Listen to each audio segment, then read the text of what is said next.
How is everyone out there? And today's video is a little bit different, okay? I don't know what is different.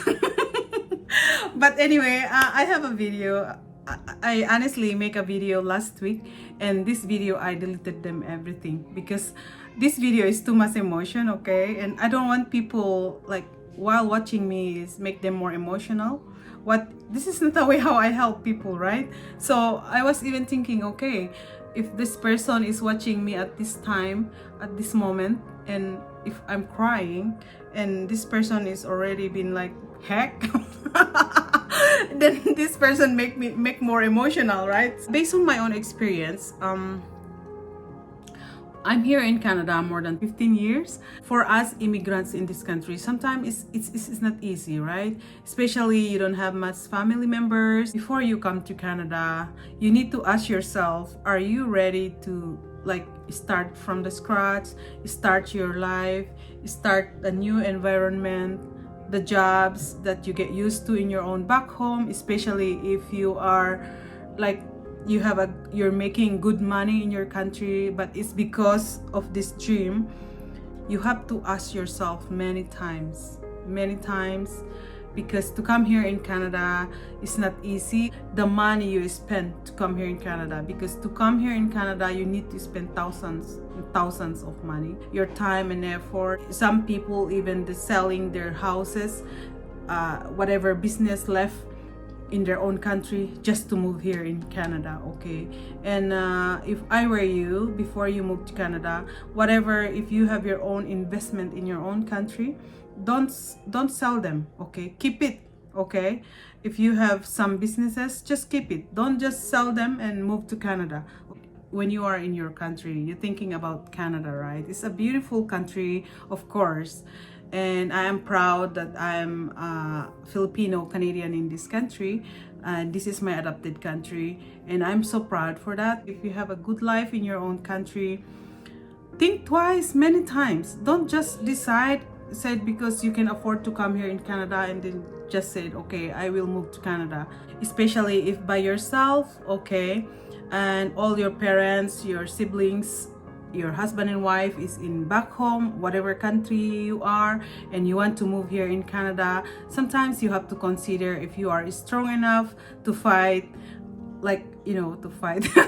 If you're strong enough emotionally, strong enough to live in this country by yourself, like new environment, new jobs and everything, okay? Because it's not easy. You come to a place where you don't know nothing, you start your life from the scratch, especially at this time of pandemic. It's not easy for us to bring our family members here in Canada. Just a quick talk to my mom and dad, but I speak to them almost like 3 times a week.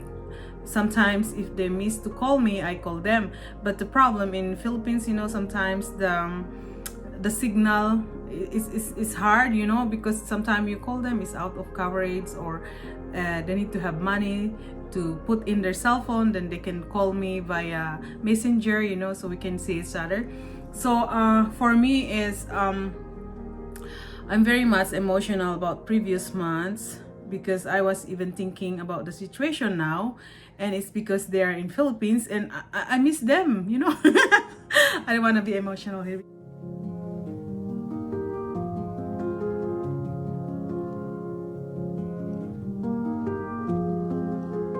It's not good to have a content and like crying and make the people watching make them sad. I don't like that, you know.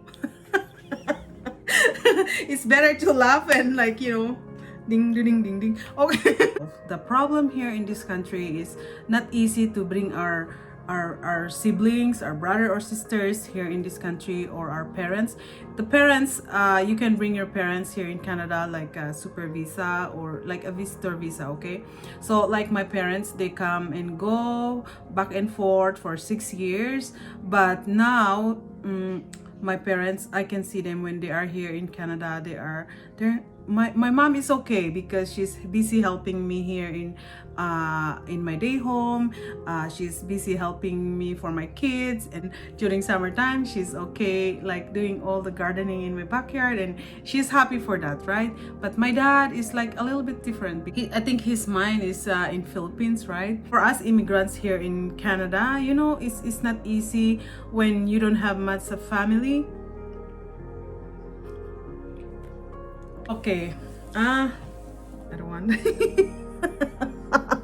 I don't know if I'm going to continue this again. For the past previous month, it's make me very emotional. Restrictions here in Canada is getting tight, okay, especially the people who are like not vaccinated. The travel restrictions, I have to tell this to my parents. I said, if you don't want to be vaccinated, you never have the chance to come back here again in Canada. If something happened to you guys, you know, we cannot come home. I have to tell you the truth because because of the travel restrictions, and if we coming home in Philippines, we have to stay in Manila for 10 days for quarantine in a hotel because that's the requirements. Then after the quarantine hotel, then you have to go to your own province and another quarantine again, and you know, it's too much. Okay, if something happened to your family members or your parents, God forbid, we're not praying for that, okay? But we need to be ready, right? Emotionally, spiritually, like everything, we need to accept the reality that this is happening, okay? We cannot just go home and see them at this time of pandemic, right? The best thing for us to do, especially at this time of pandemic, if we have our parents in back home, our brothers and sisters, whatever left in our back home, we cannot just go home if something happened, okay? So this is the best time for us. Talk to our parents, talk to our brothers and sisters, our children. Just tell them I love you, and that's all. I think that's only the best way for us to say to the person how much we love them, right? And I say that to my parents. Okay. Myself as an immigrant here in this country more than 15 years now, and my heart is still there in Philippines. I miss my family, but of course I love my adopted country, and I want to stay here, and I want my kids to grow up in this country. So I'm doing this for my children too. And this is the best time for us while our loved ones is alive. This is the time for us to say how much we love and care for them. Sometimes it depends on the culture, right? Because I'm going to make you an example. My husband, he never say, when he call his mom, he cannot say I love you mom when he hang the phone, you know. Sometimes I have to tell my husband, why don't you say I love you mom when you talk to your mom? He said, what? Why? my husband said, why should I have to say that? My mom know that I love her, you know. So it depends how we brought up in this world, I think, and depends on the culture and depends on our practice. So anyway, action is speak louder than words. My husband always say that to me because sometimes he have a hard time to say I love you to me too. Anyway, so anyway, for us immigrants, that's only the best way for us to show our love to our loved ones in our back home, okay?